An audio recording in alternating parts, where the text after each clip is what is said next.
If you could bring in one ex-player from Manchester United that's going to have the biggest impact on this team right now, and that might mean moving from 14th to 7th. It's not like one player is going to get us to the top. What one player would you bring in from the Premier League era of Manchester United? So you can have anyone. And you can have anyone. I can have Prime Ronaldo. Yeah. Give me Prime Ronaldo or Rooney, right? I mean, Yeah. You're going to get the ball to them. it doesn't matter. They're so good. The thing that here's the weird thing. I think this team can actually defend somewhat okay. The whole idea of Ruben's system, and we can get more into the tactics, is to create these kind of, bait the press and get transitional moments, like a lot of the managers, right? And then we get into these transitional moments, and we're not very good. I mean, Ronaldo on the counter-attack, or Ronaldo in those moments, instead of... Basically, every situation that Garnacho's in, but you put Cristiano there, it's a goal. That's it. It's a goal. The amount of times Garnacho just hits Rosette, hits a player, that thing where he has that little touch and then shapes to shoot, but he takes that little extra second. With Ronaldo, it's in the net.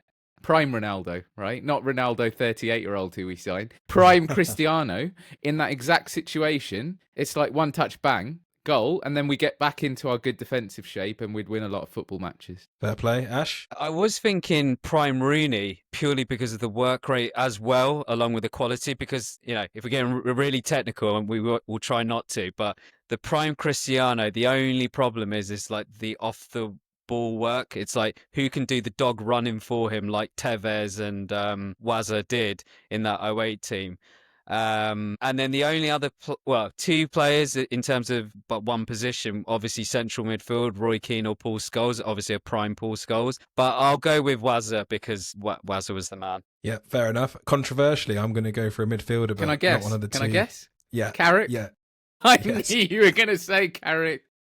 The reason is, right, and let's not forget we're carrying injuries at the moment. So Ahmad, our best player this season, probably still is out. Cobby, our best player last season, is out. So when you bring them two into the team, and let's say you have a Garnacho who is, more closer to last season and firing a bit more, I just think that balance in midfield, and not just the passing through the lines, which I think we lack from central midfield, but the solidity at the back, just that all-in-one, like one player that gives you that. Ugarte, yes, I think he is decent and could get good, but I think Carrick was just the whole package in terms of central midfield. So for me, I think that would make a big impact to this team, having a player of his ilk in there. I think Carrick would be really good in this team. I still don't think you score enough goals. Yeah, that's the issue. I just don't That think is the you trouble. score enough. It doesn't matter how many passes or you'll get the ball forward. There's not enough shots in this team, and the shots are...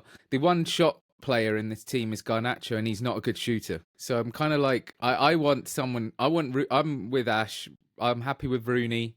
And for me, obviously, prime Cristiano, that 07-08 season where he was just mental, basically, in the forward line. I've got Bruno Fernandes I've got Ugarte to kind of like kick people. I'll have Bruno Fernandes like doing his, spamming it forward. And yeah, this team does not have enough goals. So I'm looking for goals more than anything. I take it Cantona would just get too pissed off with the team to have any just effect. wouldn't put him in this No, I think beneath him. No, I think Cantona would be unbelievable. But I feel like we have Bruno Fernandes in the Cantona role. I'm going back to that point. I want speed, I want take-on ability, and I want shots. And that's why I'm like, give me a really fast guy who can beat a man and whack it in the net. I'm going back to that point of statistics. Statistically, we're actually better this season because we're more solid and the games are closer, and we somehow scrape together random results through